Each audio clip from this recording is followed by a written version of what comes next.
Começa agora o programa do Conselho Federal da Ordem dos Advogados do Brasil. Veja os destaques de hoje. Bom exemplo.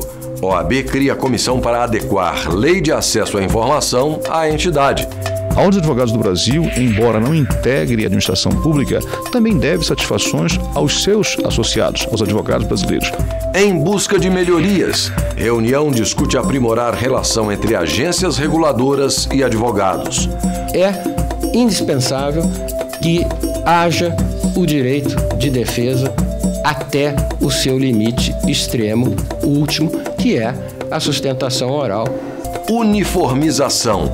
CNJ colhe sugestões para criar parâmetros de definição de custas judiciais. A ideia que se tem é de juntar, compilar todas as opiniões, ouvindo os advogados, que são a caixa de ressonância do cidadão perante o Poder Judiciário brasileiro, não é? Colhendo deles as sugestões para saber quais são as distorções. Interatividade. Conselho Federal da OAB cria novo sistema de ouvidoria. Toda gestão não é perfeita, ela busca a sua melhoria, o aprimoramento, né? E a ouvidoria tem esse papel, né, de contribuir, esse canal aberto de diálogo com a sociedade, com os advogados. E ainda, presidente nacional da Ordem é agraciado com a comenda Miranda Lima, da seccional do Distrito Federal. Tudo isso e muito mais agora no programa OAB Nacional.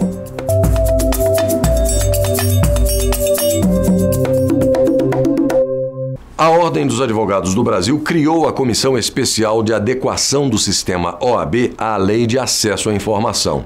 Sancionada em novembro do ano passado, a Lei número 12.257 entrou em vigor no mês de maio deste ano. Ela regulamenta o acesso às informações públicas a todo e qualquer cidadão. Com essa lei, o Brasil passou a figurar entre os 100 países do mundo e os 20 da América Latina a adotar essa regulamentação que é garantida pela Constituição Federal. A medida entrou em vigor no mesmo dia em que foram apresentados os 7 integrantes da Comissão da Verdade. E a missão, tanto da Lei de Acesso à Informação quanto do novo grupo, é trazer transparência. De acordo com a lei, qualquer um tem o direito de saber o que se passa nos 3 poderes da União, dos estados e dos municípios. Na OAB, instituição pública não estatal, a norma também vai ser respeitada. Publicidade e transparência são fundamentais em qualquer setor da administração pública, até porque a administração pública sobrevive com os recursos do contribuinte brasileiro. Portanto, é uma lei que é muito bem-vinda, ela inaugura um novo tempo, esse relacionamento com a sociedade a partir da rede mundial de computadores, a partir de maiores informações que o cidadão precisa saber a respeito da aplicação dos seus impostos. A Ordem dos Advogados do Brasil, embora não integre a administração pública, também deve satisfações aos seus associados, aos advogados brasileiros. Por isso estamos fazendo uma adequação desta lei à nossa realidade e designamos uma comissão com esse objetivo. Eu quero crer que até julho, no máximo, já teremos um disciplinamento a respeito dessa questão. A comissão é formada pelos conselheiros José Norberto Campelo, do Piauí, Setembrino Pelissari, do Espírito Santo e José Guilherme Zagalo, do Maranhão. Esse último lembrou que algumas seccionais têm convênios com governos locais. Por exemplo, a prestação de serviços nos estados que ainda não têm defensoria pública. Por isso, a comissão estuda o que vai ser divulgado. Nós temos, normalmente a receita da ordem é exclusivamente privada, mas em algumas poucas seccionais existem alguns serviços públicos prestados mediante convênio com o poder público. Então, isso vai ser examinado também outras medidas facultativas que a ordem possa adotar no sentido de ampliar a transparência. A lei é muito bem-vinda, eu acho que o país amadurece e evolui com esse tipo de iniciativa e nós temos que institucionalmente buscar a adequação da nossa entidade ao espírito da lei. Na Ordem dos Advogados, a análise do tema e a criação dessa comissão foram permitidas por meio de uma portaria assinada pelo presidente da Casa. Quanto ao acesso às informações, o conselheiro José Guilherme Zagalo adianta que a forma mais prática deve ser pela internet. O espírito da lei de acesso à informação, em que pese a internet ainda não ser não ter acesso universal no nosso país, mas ela prioriza essa forma de divulgação, canais de divulgação, centrais de divulgação, mas, sobretudo, disponibilizar disponibilizar essas informações por meio da internet. Com certeza, os convênios com recursos públicos que existem dentro do sistema, esse é praticamente consenso que nós temos que nos adaptar ao que está previsto na lei, mas vamos fazer um exame mais completo, né, dentre as outras finalidades da ordem, outras atividades, o que também poderia estar previsto como informação de acesso público, a qual a ordem agora está obrigada a prestar contas à sociedade. Em defesa do cidadão e das instituições, uma reunião de trabalho para troca de ideias e busca de aprimoramento das relações entre procuradorias das agências reguladoras e advogados que militam nessa área foi realizada no Conselho Federal da OAB. O encontro uniu a advocacia pública e privada, a diretoria da OAB e representantes de 10 agências reguladoras discutiram formas de melhorar o dia a dia do profissional que atua nesses órgãos. Para a ordem, as principais dificuldades são de acesso, tanto às repartições quanto aos processos. A inexistência de uma cultura por parte de algumas agências a respeito do trabalho do advogado na advocacia administrativa em favor do seu cliente, na defesa do seu constituinte, dentro das agências, e as dificuldades que se enfrenta, que vão desde o acesso às repartições, do ponto de vista de serem colocados no balcão como qualquer um outro cidadão que não está ali para exercer a profissão. Isso é algo que agride muito a todos nós, até mesmo no que toca à habilitação em processos administrativos, com vista de autos, enfim, para que possa exercer o devido processo legal na sua mais ampla acepção, inclusive, e tem que ser assim, na seara administrativa. O presidente da Comissão Especial de Regulação e Concorrência da OAB reclamou também de julgamentos fechados e da proibição de fazer sustentações orais. Como o advogado pode exercer o direito de defesa em sua plenitude, chegando inclusive a ter possibilidade de fazer sustentação oral, como ocorre na CVM, como ocorre no CAD, entende?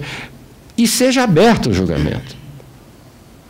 Isso é que é fundamental. É preciso saber, é preciso que a sociedade, a imprensa, os demais advogados tenham acesso aos julgamentos.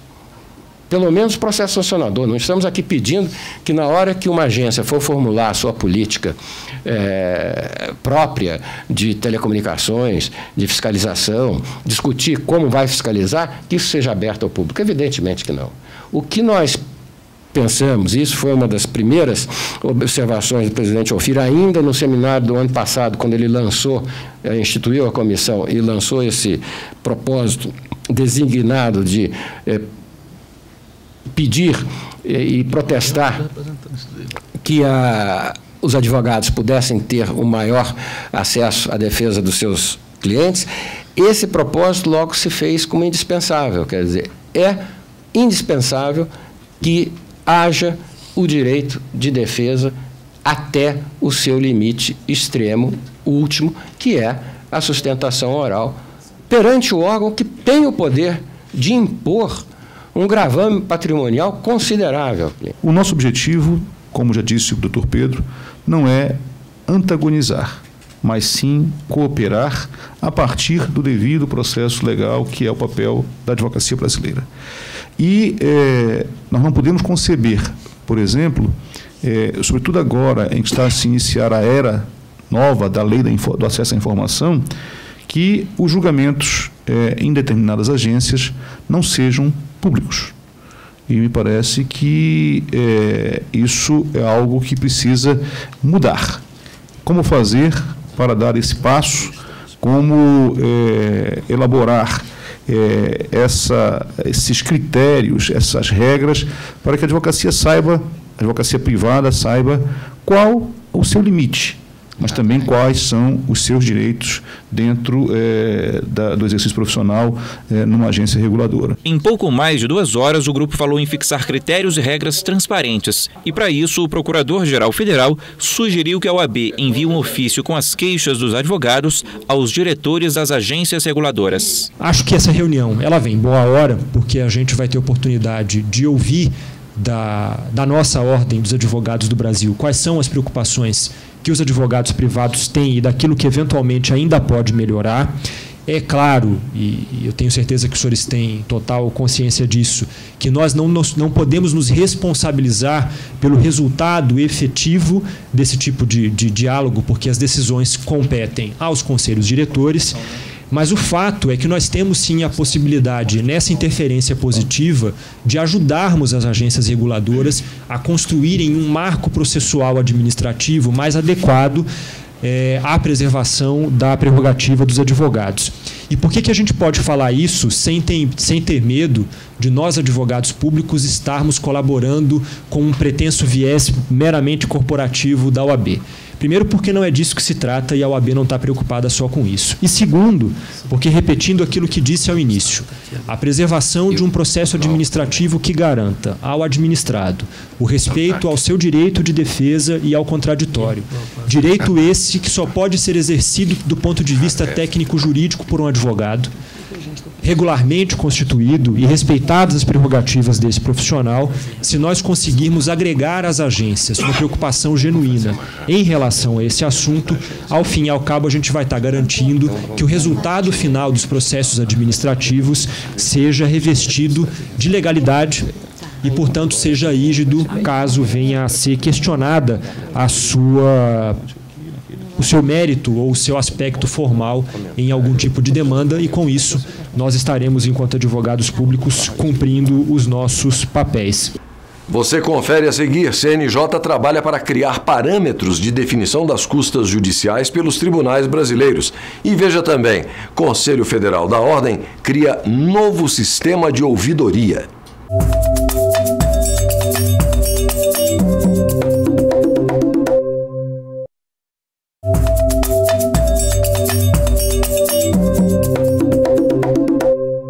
A enorme disparidade nos valores cobrados pelos tribunais estaduais com relação às custas judiciais pode estar prestes a acabar.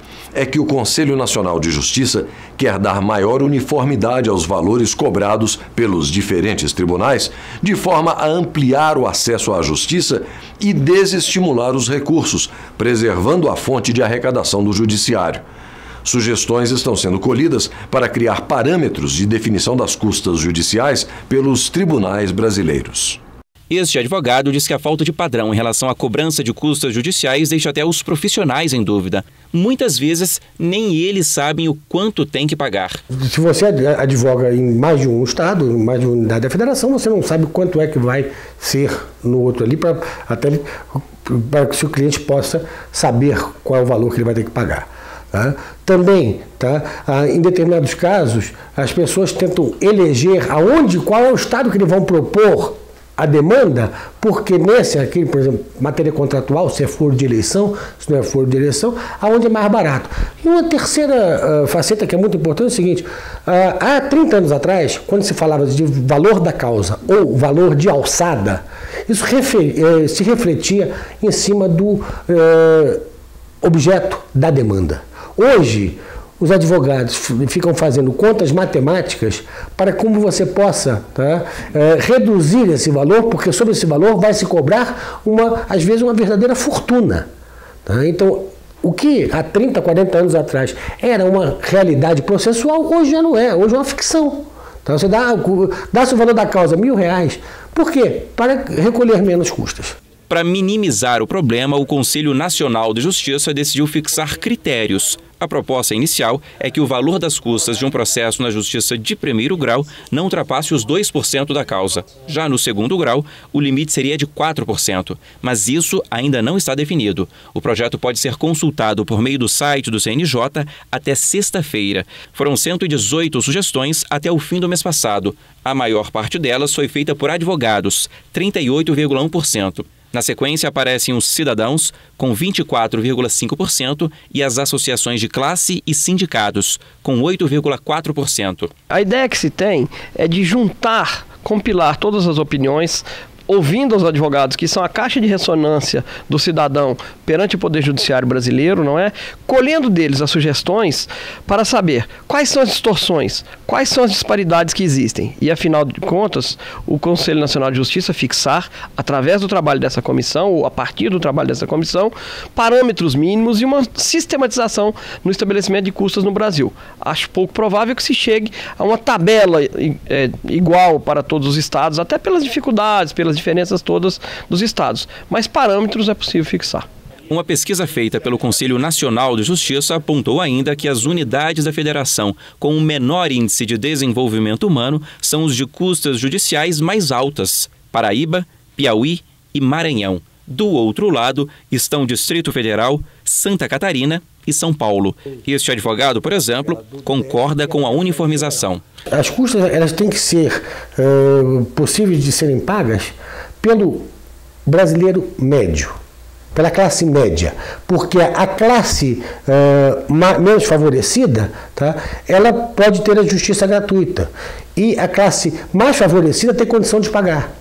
Então, é trabalhar nessa pessoa que está na média ali, porque muitas vezes essa sim deixa de entrar com a demanda porque aquele valor é alto para o orçamento familiar, embora ele tenha um bom orçamento familiar, mas é muito alto. E que a gente vê isso, são custos exorbitantes em alguns estados. As sugestões vão ser analisadas e podem ser incluídas no projeto, que tem que ser aprovado primeiro pelo plenário do Conselho. Em seguida, o texto é encaminhado para o Supremo Tribunal Federal, que decide se o envia ou não ao Congresso Nacional.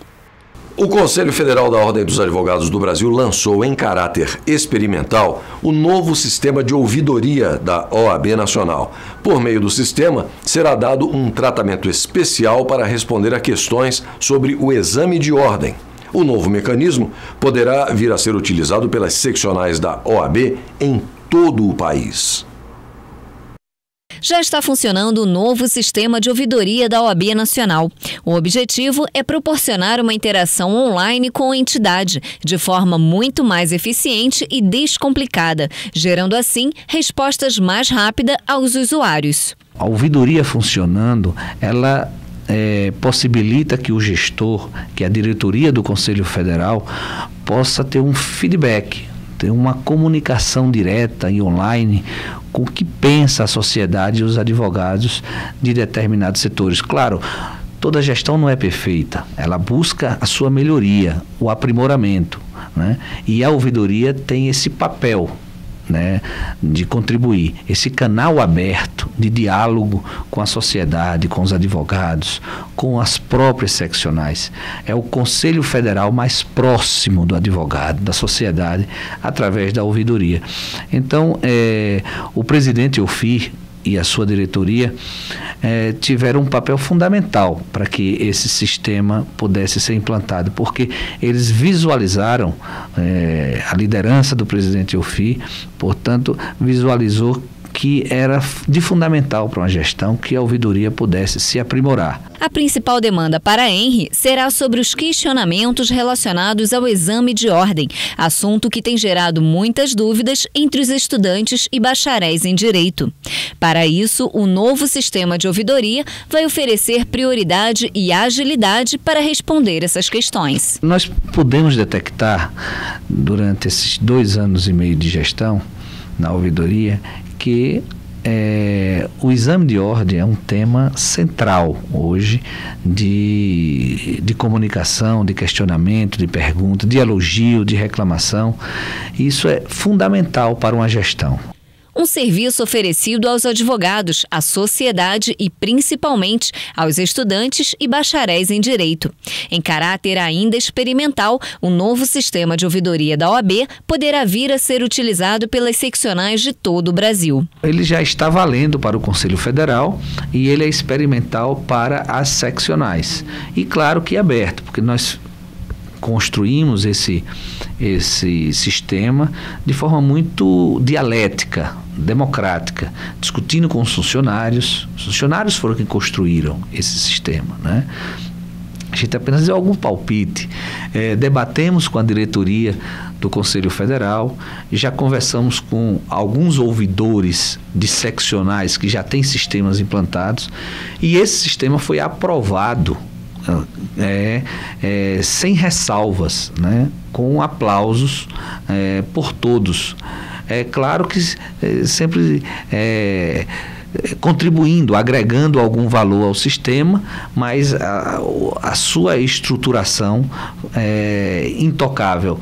E eu quero crer que no encontro nacional de ouvidores, que nós vamos fazer em breve, cuja data será designada pelo presidente Offi, no Colégio de Presidentes, que será no dia 5 e 6 de julho, em Manaus, e na sessão do Conselho Federal, nesses 3 momentos, eu quero crer que outras contribuições virão para aprimorar ainda mais esse sistema que já é tido como uma grande conquista do Conselho Federal da OAB.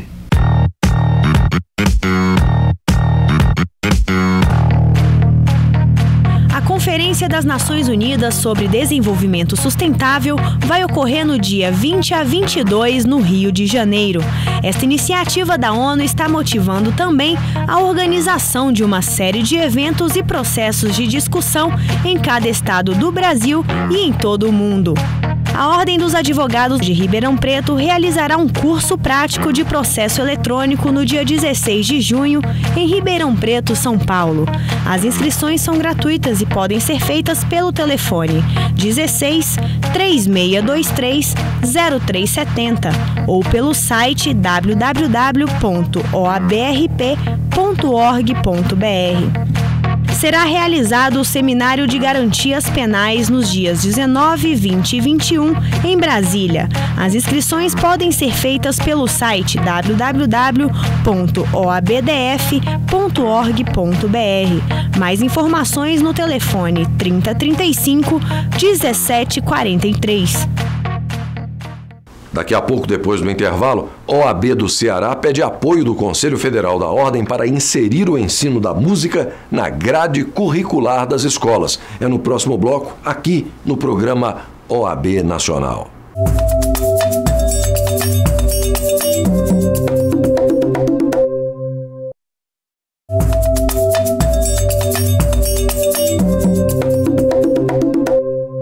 Os advogados que estiveram inscritos na 21ª Conferência Nacional dos Advogados, realizada no final do ano passado em Curitiba, no Paraná, poderão concorrer a uma coletânea em DVD, contendo o registro em áudio e vídeo de todo o evento. Os interessados em participar do sorteio deverão se cadastrar no site do Conselho Federal da OAB, no endereço www.oab.org.br, acessando o banner do sorteio. O Conselho Nacional de Justiça retirou a cancela que havia no plenário do órgão, pondo fim à barreira física entre advogados e membros do CNJ. A retirada foi determinada pelo presidente do Conselho, ministro Aires Brito. O secretário-geral da OAB, Marcos Vinícius Furtado Coelho, usou a palavra na sessão do CNJ para destacar essa importante conquista da advocacia. Segundo ele, a retirada da cancela é um gesto simbólico no sentido da construção de um judiciário republicano e democrático, partindo da premissa que não há hierarquia entre o cidadão, defendido pelo seu advogado, e o Estado julgador, conforme estabelecido no Estatuto da Advocacia, que é uma lei federal.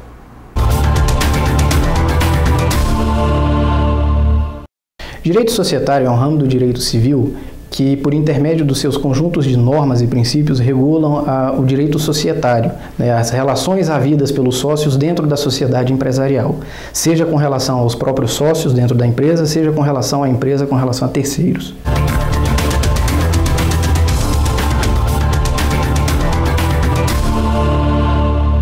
É muito positivo trabalhar com esse tipo de direito porque é um direito, de certa forma, recente, que tem conseguido acompanhar a evolução do país, por assim dizer.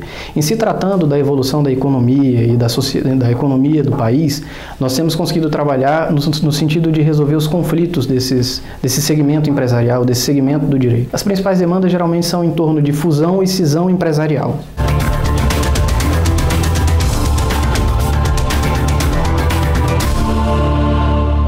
Os pontos positivos dessa área é porque você, na condição de advogado, atua junto a empresários, atua junto de um segmento de pessoas que têm um poder aquisitivo muito bom, o que, via de regra, rendem bons honorários. Sem contar que, na verdade, é um ramo do direito, como eu bem disse, vem evoluindo constantemente e é um direito muito efetivo, é um direito muito bom de se trabalhar. Os pontos negativos eu vejo que é com relação a determinada preparação de alguns empresários. Nem sempre tem aquela preparação desejada, de modo que nós estamos quase sempre trabalhando no apagar de incêndios, em razão de trabalhos às vezes realizados de maneira não muito bem feitas por contadores e por outros segmentos que auxiliam o empresário.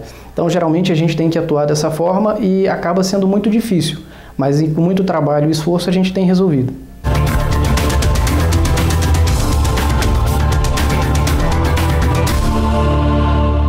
Essa é uma área absolutamente promissora, é um ramo do direito novo, é um ramo do direito que tem se atualizado e evoluído a cada dia e que, na verdade, tem espaço sim no mercado de trabalho para esses jovens advogados. Então, assim, na verdade, é necessário muita especialização, muita dedicação, muita força de vontade, que os bons honorários virão certamente. A educação física desenvolve o físico, enquanto a música desenvolve a mente, equilibra as emoções, proporcionando paz de espírito, na qual o indivíduo pode melhor se concentrar em qualquer campo de pesquisa e do pensamento filosófico. Pesquisas demonstram que aulas de música na infância realmente desenvolvem o cérebro. Para incentivar essa prática, a OAB do Ceará pediu o apoio do Conselho Federal da Ordem dos Advogados do Brasil.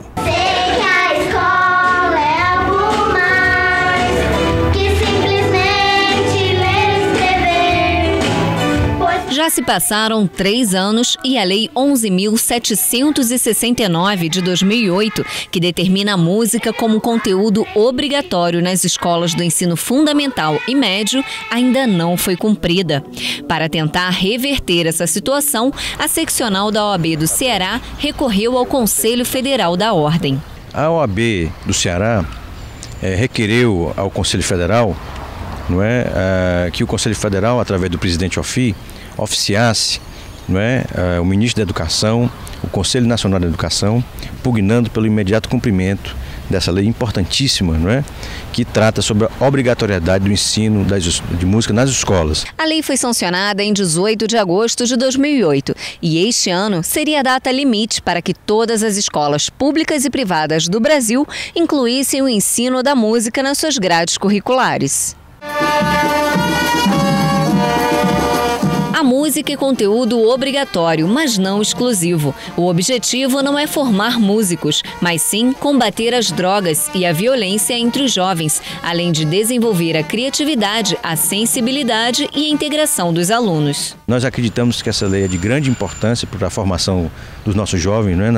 A OAB aqui está prestando um serviço importante para a sociedade brasileira, enquanto vivemos esse período aí complicado de drogas, de violência familiar, e acreditamos que a música é um fator que agrega, que agrega na formação humana, e de certa forma ajuda também a concentração, as qualidades motoras das crianças. Nós entendemos que a música sempre foi um item obrigatório na educação no Brasil. O maestro Villa-Lobos era um ávido lutador pela causa música na escola e na época do Estado Novo ele conseguiu realizar esse sonho. Até os anos 70 havia música na grade curricular das escolas brasileiras. Porém, Jarbas Passarinho, que no governo militar era senador, tirou a obrigatoriedade desta disciplina, já que música no Brasil nos anos 70 era vista com repulsa pela ditadura militar. De 71 para cá, ela deixou de ser, mas desde a época da família real, sempre a música foi um item obrigatório na grade curricular brasileira. E felizmente, essa lei sancionada em 2008, ela foi introduzir de volta a música como item obrigatório. E nós acreditamos, rogamos aí que as autoridades, o presidente OFI, está oficiando essas autoridades, o ministro da Educação e os conselhos, todos os presidentes das seccionais do Brasil inteiro vão receber também esse ofício do Conselho Federal, para que tomem providências a nível estadual, para que se cumpra imediatamente essa lei, que é de grande importância para a formação das nossas crianças. Eu aprendi Você vê no próximo bloco, fotos de ex-presidentes do TSE são incluídas na galeria do Tribunal Superior Eleitoral. E veja também, presidente nacional da Ordem é agraciado com a comenda Miranda Lima, da seccional do Distrito Federal. O programa OAB Nacional volta já já. Não saia daí.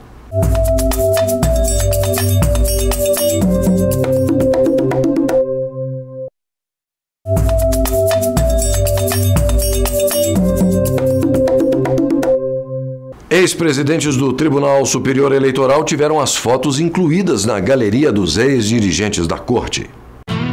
O presidente nacional da Ordem dos Advogados do Brasil, Ofir Cavalcante, participou da solenidade de aposição das fotografias dos ministros Aires Brito e Ricardo Lewandowski na galeria de fotos dos ex-presidentes do Tribunal Superior Eleitoral. O atual presidente do Supremo Tribunal Federal, ministro Aires Brito, esteve à frente da Corte Eleitoral de maio de 2008 a abril de 2010, tendo conduzido as eleições municipais de 2008. Depois de manifestar a satisfação em ver sua foto à posta da galeria, o ministro relembrou o período em que esteve à frente do TSE. O processo eleitoral, além de cumprir essa função de formar os quadros dirigentes, ativa a cidadania, porque é um processo de conscientização do eleitorado.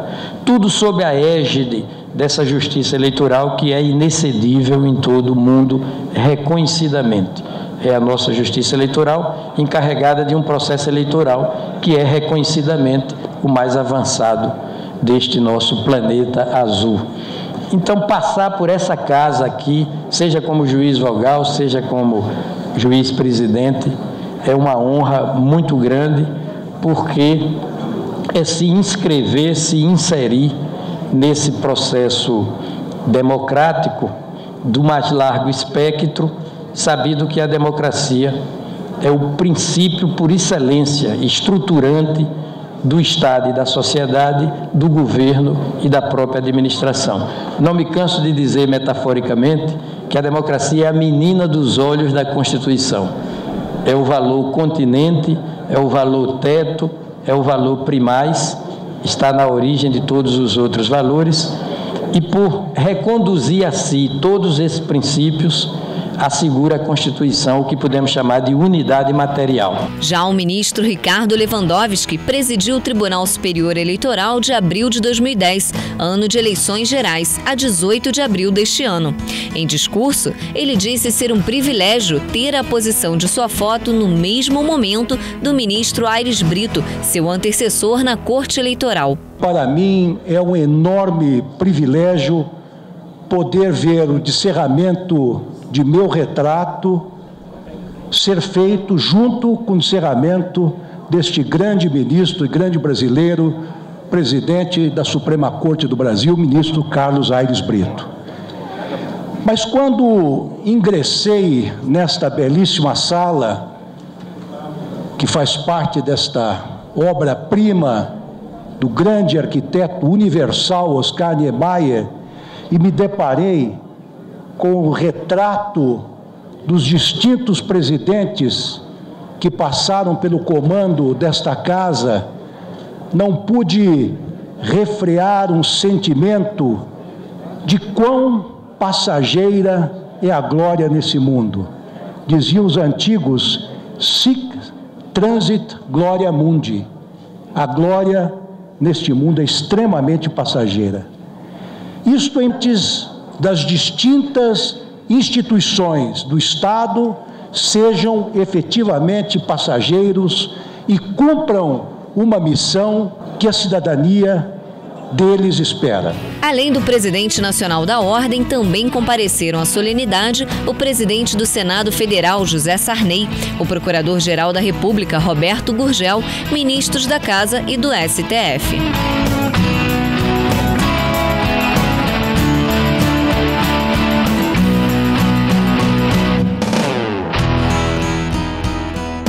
O presidente nacional da Ordem dos Advogados do Brasil foi agraciado com a comenda Miranda Lima, outorgada em comemoração ao aniversário de 52 anos de fundação da seccional da OAB do Distrito Federal. em comemoração ao aniversário de 52 anos de fundação da seccional da OAB do Distrito Federal, representantes da advocacia pública foram homenageados com a medalha Miranda Lima. Entre eles estava o presidente nacional da Ordem dos Advogados do Brasil, Ofir Cavalcante. A cerimônia foi realizada no Brasília Palace Hotel e quem conduziu o evento foi o presidente da OAB do Distrito Federal, Francisco Caputo Neto. Na medida do possível, nós vamos distinguindo essas pessoas, essas personalidades, essas autoridades e principalmente os advogados e advogadas que por uma atuação ética, comprometida, tecnicamente preparada, contribuem para o prestígio e valorização da advocacia. A Comenda Medalha Miranda Lima foi instituída em maio de 2010, com o objetivo de homenagear pessoas e entidades em reconhecimento aos relevantes serviços prestados à seccional, à justiça, à cidadania e ao direito.